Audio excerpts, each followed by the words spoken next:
सम्मानित मित्रों,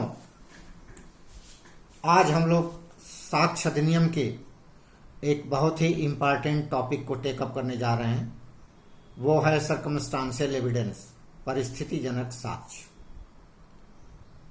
जैसा कि ये टाइटल से ही ये प्रतीत होता है, परिस्थितिजनक साक्ष्य, जहां पुलिस को कोई भी मौके पर ऐसा डायरेक्ट एविडेंस न मिल रहा हो, न पता चल रहा हो कि आखिर इसको किसने, इस क्राइम को किसने कमिट किया, इस अपराध का गठन किसने किया, तो ये पुलिस जो है पारिस्थितिक जनक साक्ष्य का सहारा लेती है और परिस्थितिजनक साक्ष्य को आधार मानकर नतीजे पर पहुंचती है और अपराधी की जो है शिनाख्त करती है, अपराधी को पकड़ती है और मौका वारदात जो भी होता है, वहां पर जो भी परिस्थिति निर्मित होती है, उसके आधार पर एक निश्चित नतीजे पर पहुंचती है और सजा करा ले जाने में विवेचना के आधार पर जो है सफल होती है।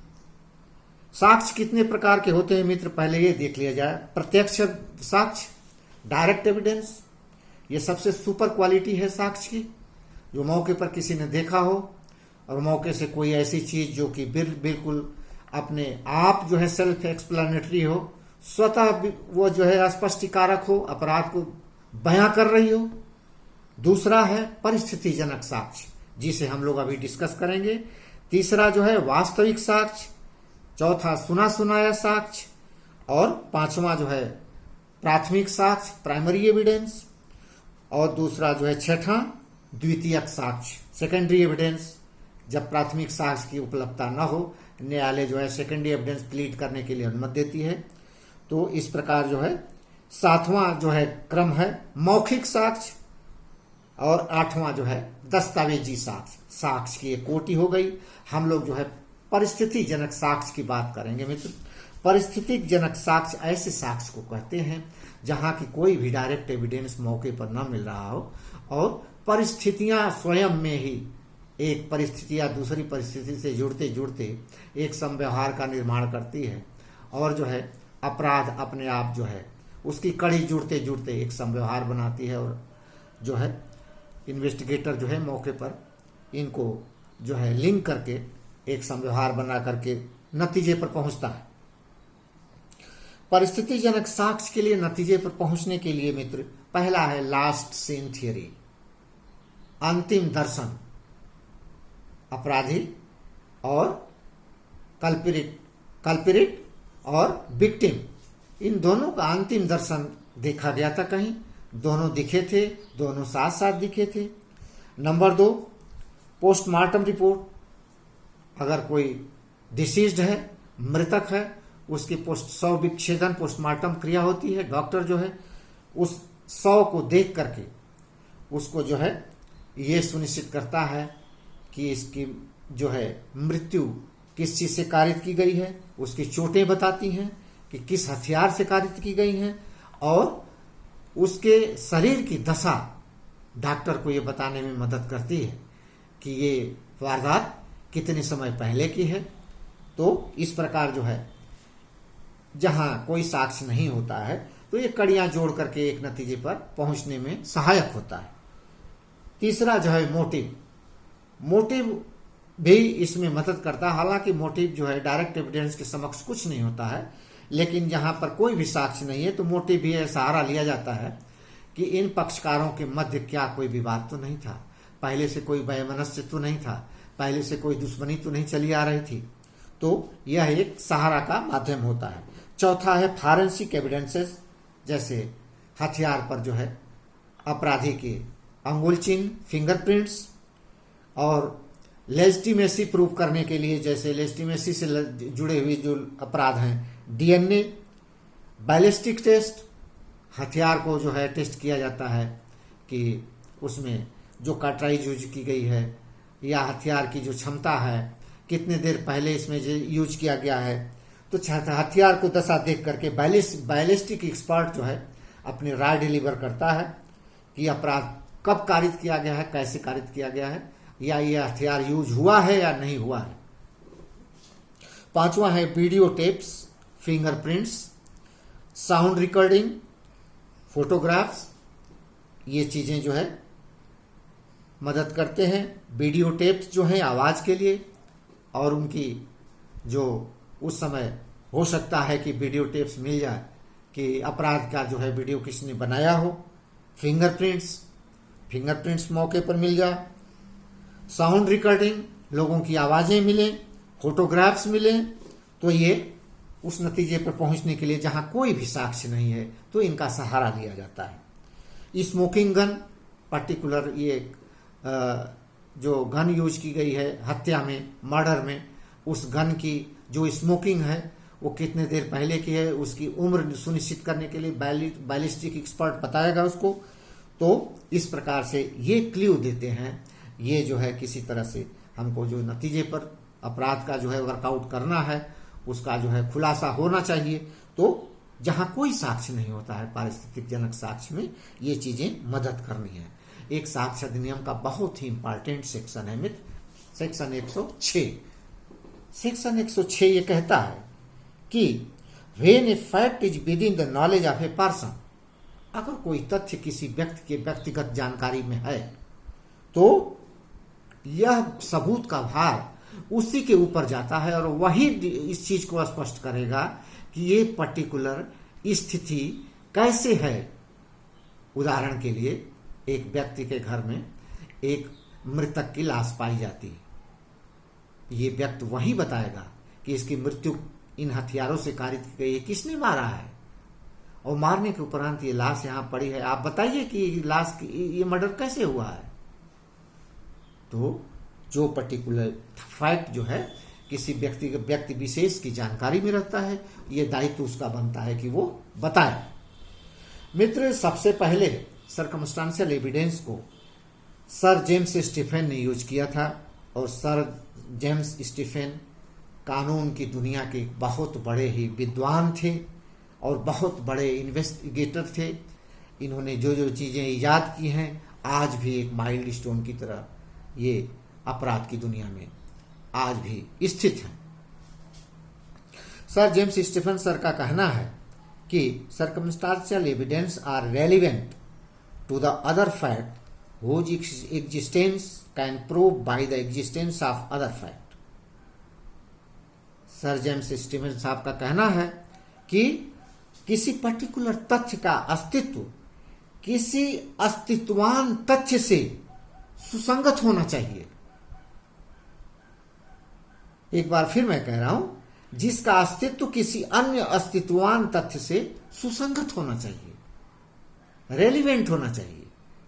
अगर सपोज कीजिए कोई भी पर्टिकुलर कोई स्पेसिफिकली कोई फैक्ट को प्रूव करना है तो एक कोई बिल्कुल डायरेक्ट एविडेंस से मिलता जुलता कोई अस्तित्वान साक्ष्य जो है मौके पर वारदात पर विद्यमान होना चाहिए।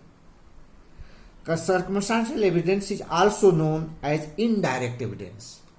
डायरेक्ट एविडेंस तो होता है मौके पर बिल्कुल स्वतंत्र स्रोत का साक्ष्य होता है डायरेक्ट एविडेंस। यहां सर्कमस्टांशियल एविडेंस जो है इनडायरेक्ट एविडेंस होता है, अप्रत्यक्ष साक्ष्य होता है।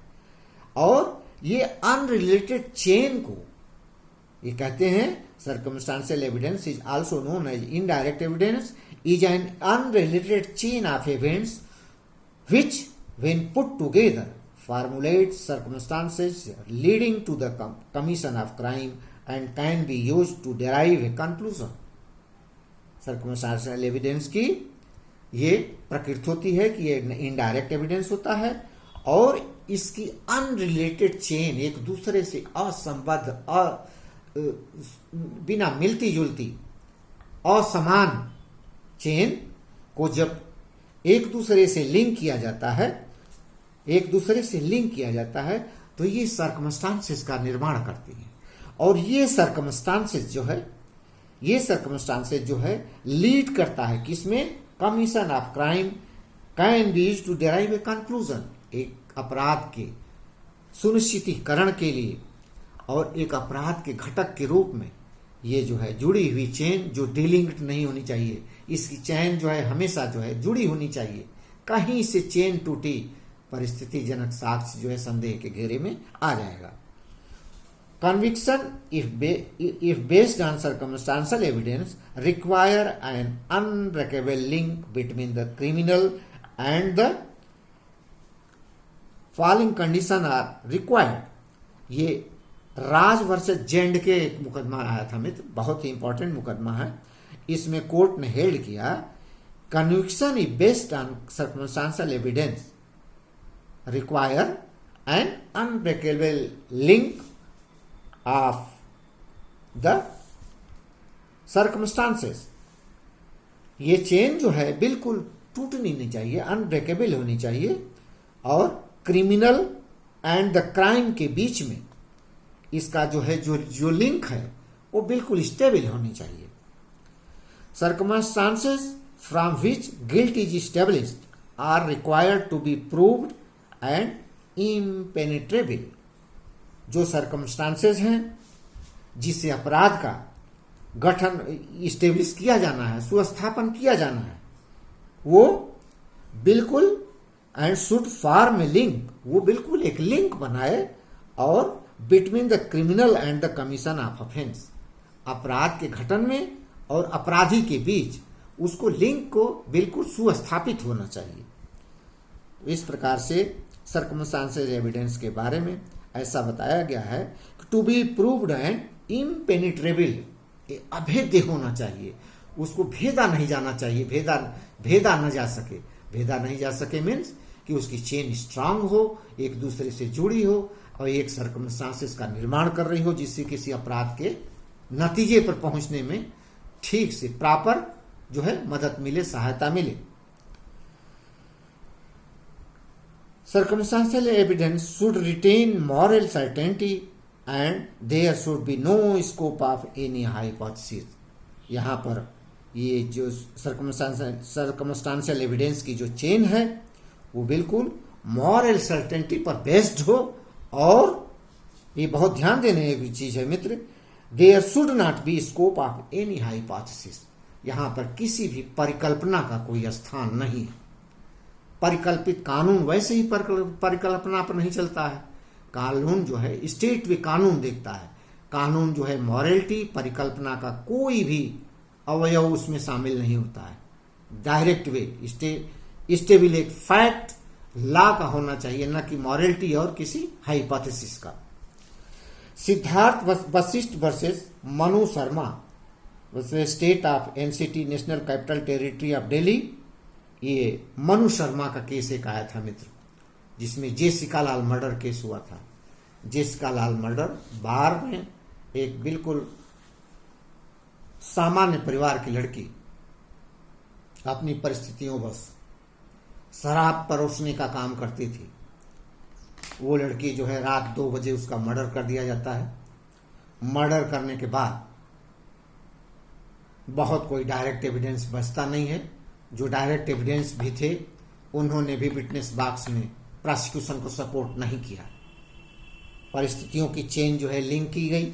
परिस्थितियों की चेन जब लिंक की गई तो number 1 the conduct of accused, वो अब्सकॉन्डिंग हो गया। मनु शर्मा जो है मौके से भाग गए थे। नंबर 2 बैलिस्टिक एक्सपर्ट की रिपोर्ट जो है बिल्कुल पुख्ता थी और समव्यवहार की परिस्थितियों की चेन को लिंक कर रही थी। Number 3 the presence at scene of occurrence establish by various testimony, तमाम टेस्टिमोनी के द्वारा प्रेजेंस ऑफ ऑकरेंस इस्टेब्लिश हो रहा था। The presence of occurrence, culprit का जो मौजूदीकरण, उसका मौजूद रहना मौके पर, ये जो है सुस्थापित कर रहा था। तो इस प्रकार से ये लिंक की गई। नेक्स्ट जो है circumstance connected the vehicle and the culprits during the commission of crime, मौके वारदात से